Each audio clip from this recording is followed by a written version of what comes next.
Good morning मित्रांनो. Very good morning. Hope you all are happy.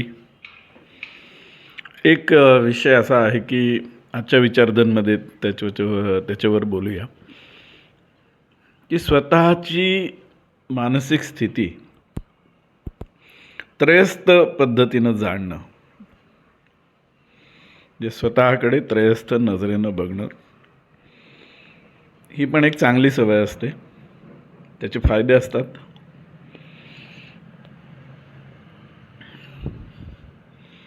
बऱ्याच जणांना ते जमत नाही, कारण ते आत्मकेंद्रित असतात.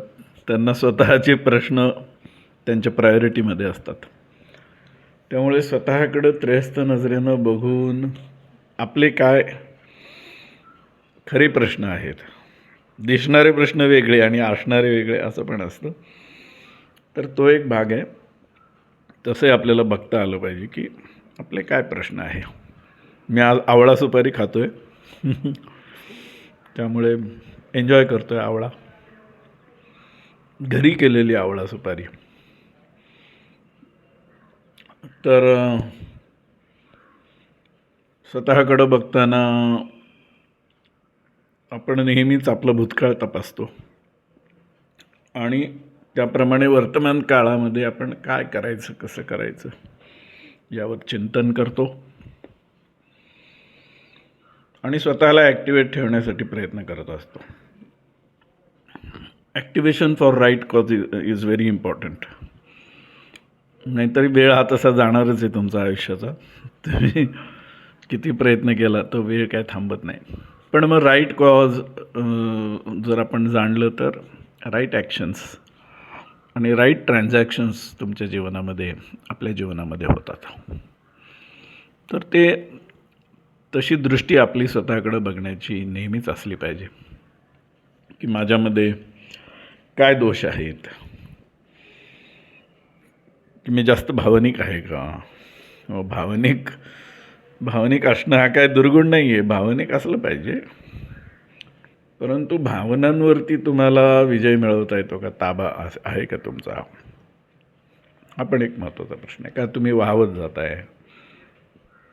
आमची बरीच मित्रमंडळी याबाबत मी बघितली की आयुष्याच्या एका वळणावर त्यांना म्हणजे फार लग्न मुलं होईपर्यंत नीट असतात, पण नंतर बिघडणारी मंडळी मी बघितलेली. तर आमचे काही मित्र, आणि वाईट वाटतं असं बघून की असं काय त्यांच्या आयुष्यात घडलं. मग ते कारण आपण कौटुंबिक शोधायला जातो. मग बायको चांगली नव्हती का, असं तसं. पण मित्र चांगले नव्हते का असं आपण नाही बघत. माझे बरेचसे मित्र, मी त्यांना तपासतो तेव्हा लक्षात येतं की ते, त्यांना दुसऱ्या मित्रांची काळजी आहे का, काळजी असते की नाही हा मोठा प्रश्न आहे. बरेचसे मित्र आपली सोय बघतात, आपल्या सोयीनुसार आपल्या मित्रांशी संबंध ठेवतात. मग ते मित्र आहेत का असंही बघितलं पाहिजे.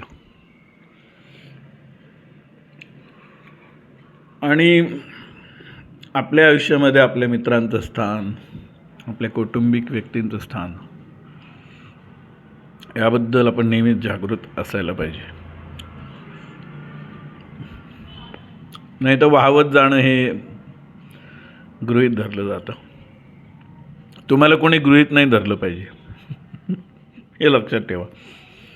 तुम्हाला गृहीत धरलं म्हणजे काय झालं की तुम्ही स्वत्व थोडंसं हरवलं आहे स्वतःचं. कुठंतरी ते शोधा.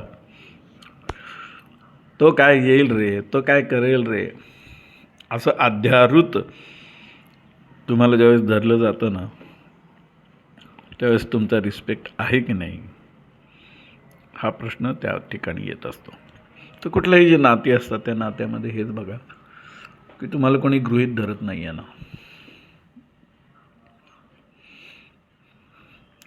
पण ज्यांच्या नात्यांमध्ये शुद्धता असते ना, तिथे या गोष्टी दुय्यम ठरतात.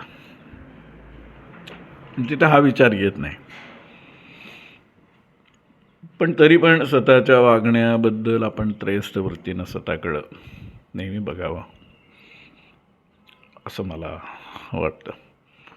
तर आज हा विचार तुमच्यापुढे मांडलेला आहे की स्वतःकडं स्वतःचे विचार, स्वतःचं तत्त्वज्ञान, स्वतःची दैनंदिनी त्रयस्थ नजरेनं बघा, म्हणजे बऱ्याच गोष्टी तुम्हाला सुधारण्याच्या मिळतील आणि त्या करायला पाहिजेत. Okay, good day to all of you. Thank you very much.